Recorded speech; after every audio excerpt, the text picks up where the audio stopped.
الحمد لله وكفى وسلام على عباده الذين اصطفى أما بعد فقد قال الله تبارك وتعالى في القرآن المجيد والفرقان الحميد فأعوذ بالله من الشيطان الرجيم بسم الله الرحمن الرحيم إنما المؤمنون إخوة فاصلحوا بين أخويكم واتقوا الله لعلكم ترحمون وقال تعالى وأنتم الأعلون إن كنتم مؤمنين وقال النبي صلى الله عليه وسلم لا يؤمن أحدكم حتى يحب لأخيه ما يحب لنفسه أو كما قال عليه الصلاة والسلام۔ میرے بھائیوں، اللہ تبارک و تعالی نے ایمان والے کو اس روئے زمین پر سب سے زیادہ معزز اور مکرم بنایا ہے، کیونکہ اللہ تبارک و تعالی نے قرآن کے اندر ایمان والے کی بڑی قدر اور بڑی قیمت بیان فرمائی ہے۔ اللہ نے فرمایا عزت للہ ولرسولہ وللمؤمنین، کہ عزت، رفعت یہ ایمان والوں کے اللہ کے لیے ہے، اللہ کے رسول کے لیے ہے اور مومنین کے لیے۔ ایک جگہ فرمایا وَأَنْتُمُ الْأَعْلَوْنَ إِن كُنتُم مُؤْمِنِينَ، کہ تم ہی سربلند رہو گے، شرط یہ ہے کہ تم کامل مومن بن جاؤ، کامل ایمان والے بن جاؤ۔ آج ہماری پستی کا اور آج ہماری پریشانیوں کا اور آج جو ہم لوگ پریشان ہیں، پریشان حال ہیں، اس کی واحد ایک وجہ یہ ہے کہ ہم نے ایمان کے بارے میں فکر چھوڑ دی اور ایمان کے اعتبار سے مطمئن ہو کر بیٹھ گئے، کیونکہ ایمان بہت ہی زیادہ کمزور ہو چکا ہے۔ یہ ایمان نہ ہی تو اللہ کے حکموں کو پورا کرنے پر ہم کو ابھار رہا ہے اور نہ ہی تو رسول اللہ صلی اللہ علیہ وسلم کے طریقوں پر چلنے کو ہم کو ابھار رہا ہے۔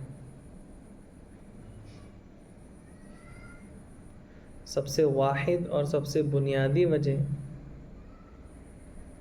ہمارے ضعف کی، کمزوری کی، ذلیل ہونے کی یہی ہے۔ ہمارے بڑوں کے اندر، ہمارے اکابرین کے اندر، تابعین کے اندر، تبع تابعین کے اندر، اولیاء اللہ اور صحابہ اکرام کے اندر جب تک کہ یہ چیز موجود تھی، جب تک کہ وہ اپنے ایمان کے اعتبار سے متفکر تھے اور اپنے ایمان کو بچانے اور بنانے کی محنت میں لگے ہوئے تھے،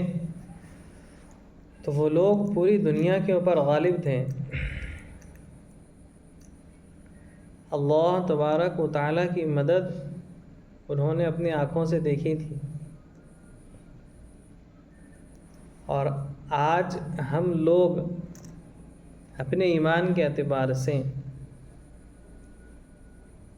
اپنے یقین کے اعتبار سے، اللہ اور رسول کے تعلق کو حاصل کرنے کے اعتبار سے سب سے پیچھے ہیں، مطمئن ہو کر بیٹھ گئے ہیں۔ اس لیے اللہ تبارک و تعالی نے اپنی مدد کو روک لیا۔ ایمان والوں کے ساتھ اللہ کی مدد یقینی ہے، بشرطے کہ وہ حقیقی معنی میں ایمان والے ہوں۔ اور ایمان والے جو ہوتے ہیں وہ ایک دوسرے کے ساتھ غمخواری کرنے والے، ایک دوسرے کو لے کر چلنے والے ہوتے ہیں۔ قرآن میں اللہ فرما رہے انما المؤمنون اخوۃ، کہ مومنین آپس میں بھائی بھائی ہیں، ایک دوسرے کا ساتھ دینے والے ہیں، ایک دوسرے کو لے کر چلنے والے ہیں۔ اور آگے فرما رہے فَاصْلِحُوا بَيْنَ أَخَوَيْكُمْ، چنانچہ تم لوگ آپس میں صلح صفائی سے رہا کرو۔ اگر کوئی پریشانی یا کوئی کسی مسلمان کے بارے میں ایسی بات پیش آ جاتی ہے یا ہمارے پاس آتی ہے، تو ہماری ذمہ داری ہے کہ ہم اس بات کو نپٹتی ہوئی رکھیں، اس کو ہوا نہ دیں۔ اگر کوئی عیب دار بات یا کوئی ایسی بات ہے جس کی وجہ سے سامنے والے کی عزت پر آنچ آ رہی ہیں، تو اس کو ضرور نمٹتا ہوا رکھنا چاہیے۔ یہ نہیں کہ بس اب اس کی بات پہنچ گئی، اب اس کو ایسی فضاؤں میں بکھیر دی جائے گی یہ بات، اور اس طریقے سے اس کے اوپر کیچڑ اچھالا جائے گا کہ وہ بدنام زمانہ ہو کے رہ جائے۔ تو اللہ فرما رہے فَاصْلِحُوا بَيْنَ أَخَوَيْكُمْ، تم کیا کرو؟ آپس میں صلح صفائی سے رہا کرو۔ اور اگر فرما رہے وَاتَّقُوا اللَّهَ، اللہ سے ڈرتے رہو، لَعَلَّكُمْ تُرْحَمُونَ، تاکہ تم پر رحم کیا جائے۔ کسی مومن کے کسی بھی عیب کو کسی کے سامنے بھی بیان کر دینا یہ کل قیامت کے دن بہت بڑی رسوائی کا ذریعہ بنے گا، اور بہت زیادہ کل قیامت کے دن افسوس اٹھانا پڑے گا اس بات کا کہ کسی مومن کی عزت پر یا کسی مومن کے آبرو پر یا کسی مسلمان کی عزت پر اگر ہم حملہ کر رہے ہیں، اس کو تار تار کر رہے ہیں یا اس کو اچھال رہے ہیں معاشرے کے اندر، تو یہ بہت ہی زیادہ نقصان کا باعث ہوگا کل قیامت کے دن۔ اس کے لیے میرے بھائیوں، تمام مسلمانوں کے لیے ضروری ہے کہ وہ متحد ہو جائیں، ایک ساتھ ہو جائیں، ایک ساتھ جڑ جائیں۔ اللہ کے رسول علیہ السلام نے فرمایا لا یؤمن احدکم حتی یحب لأخیہ ما یحب لنفسہ، کہ تم میں سے کوئی شخص اس وقت تک کامل ایمان والا نہیں ہو سکتا جب تک کہ وہ اپنے بھائی کے لیے وہی پسند نہ کرے جو اپنے لیے پسند کرتا ہوں۔ اور یہ فرمایا المسلم کجسد الواحد، تمام مسلمان آپس میں ایک جسم کے جیسے۔ تو اللہ تبارک و تعالیٰ نے ہم کو سمجھدار بنایا ہے، ہم کو سمجھ عطا فرمائی ہے۔ اگر ہمارے سامنے کسی بھی مسلمان کے متعلق کوئی بات آ رہی ہے اور ہم اس کو ختم کر سکتے ہیں، اس بات کو معاشرے میں پھیلنے سے یا اس مسلمان کی رسوائی سے ہم اس مسلمان کو بچا سکتے ہیں، تو یہ ہماری ذمہ داری ہے کہ ہم اس کو ضرور کریں۔ ہمارے صحابہ اس بات کے پورے پیکر تھے۔ جب مہاجرین مکہ المکرمہ سے ہجرت فرما کر مدینہ چلے گئے، تو مدینے والے اللہ کے رسول علیہ السلام کے پاس آیا کرتے تھے کہ اللہ کے رسول، یہ ہماری فلاں زمین ہے، یہ فلاں مہاجر بھائی کو دے دیجئے، یہ ہمارا فلاں مال ہے، یہ فلاں مہاجر بھائی کو دے دیجئے۔ اتنی زیادہ اخوت کا، اتحاد کا، اتفاق کا مظاہرہ مدینہ والوں نے فرمایا مہاجرین کے ساتھ کہ اللہ کے رسول علیہ السلام نے فرمایا کہ مدینہ والے انصار ہیں۔ انصار کا لقب مدینہ والوں کو اللہ کے رسول علیہ السلام کی زبان سے ملا ہے، انصار مدینہ کے نام سے مشہور ہوا۔ انصار یہ بہت زیادہ مبالغے کا صیغہ ہے کہ بہت زیادہ مدد کرنے والے۔ مدینہ والوں نے کر کے دکھایا ہے، ایک دوسرے کے ساتھ اتنی زیادہ اخوت کے ساتھ، بھائی چارگی کے ساتھ، اتحاد کے ساتھ، اتفاق کے ساتھ مہاجرین و انصار رہے ہیں۔ تب اللہ تبارک و تعالیٰ نے ان کا یہ اتحاد اور اتفاق دیکھا تو ساری دنیا کے اوپر ان کو غالب کر دیا۔ صحابہ پوری دنیا کے اندر پہنچے ہیں، دنیا کے ہر خطے میں، ہر گوشے میں پہنچے۔ صحابہ کے درمیان آپس میں ایک دوسرے سے اختلاف تھا ہی نہیں،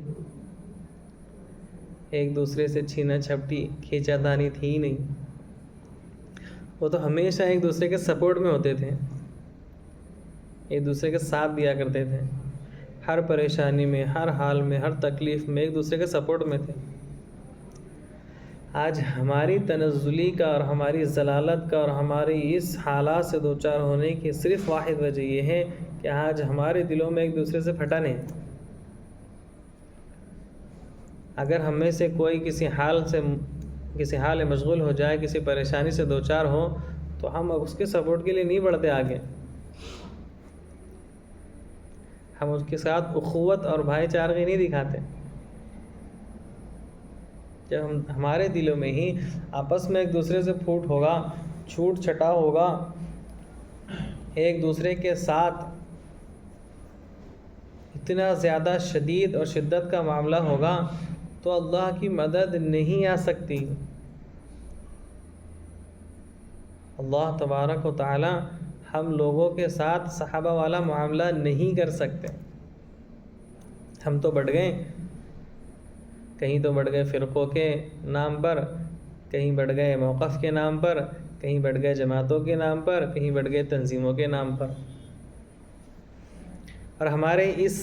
بٹوارے کا، پھٹن کا، ڈیوائیڈ ہونے کا فائدہ اٹھا رہے ہیں دوسرے لوگ۔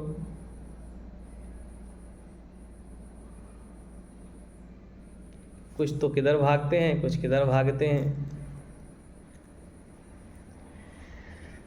ہم کو اگر ماحول کو سازگار بنانا ہے اور رسول اللہ صلی اللہ علیہ وسلم کے طریقوں کو اور اللہ کے دین کو دنیا کے گوشے گوشے میں پھیلانا ہے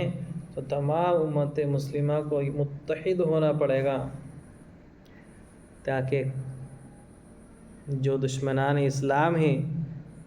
اور جو اسلام کے خلاف نئے نئے پروپیگنڈے بنا رہے ہیں ان کو اچھا سبق سیکھنے ملے۔ یہ بہت زیادہ اہم بات ہے کہ ہم کو متحد ہونا پڑے گا۔ جب بھی جس وقت بھی ایسا معاملہ آ جائے کہ ہم کو یکجٹ ہو کر، یکجاں ہو کر، ایک ساتھ ہو کر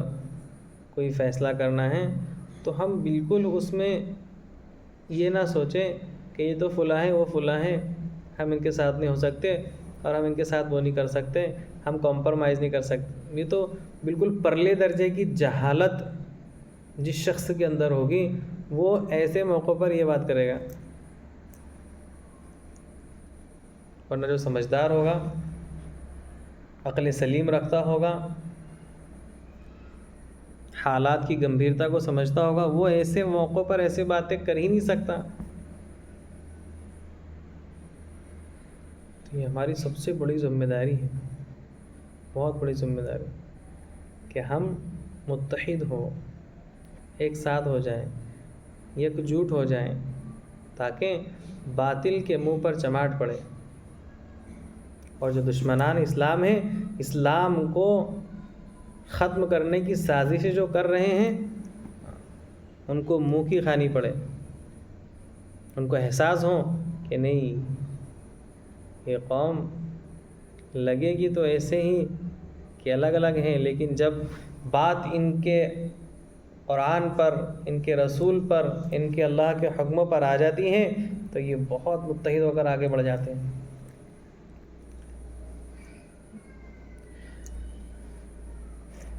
آج جو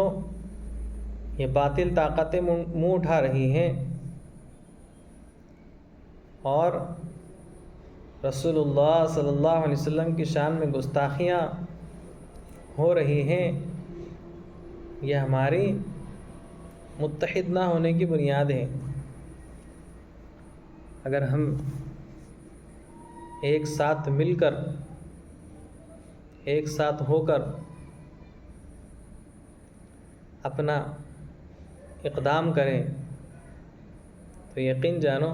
کسی کی ہمت نہیں ہے کہ وہ اسلام کے خلاف، مسلمانوں کے خلاف، رسول اللہ صلی اللہ علیہ وسلم کے خلاف، شرعیت کے خلاف کسی بھی طریقے کی کوئی گفتگو کرے۔ بہت اہم باتیں ہیں جو ہم کو سمجھنی ہیں۔ اللہ تبارک و تعالیٰ ہم کو بہترین سمجھ بوجھ عطا فرمائے۔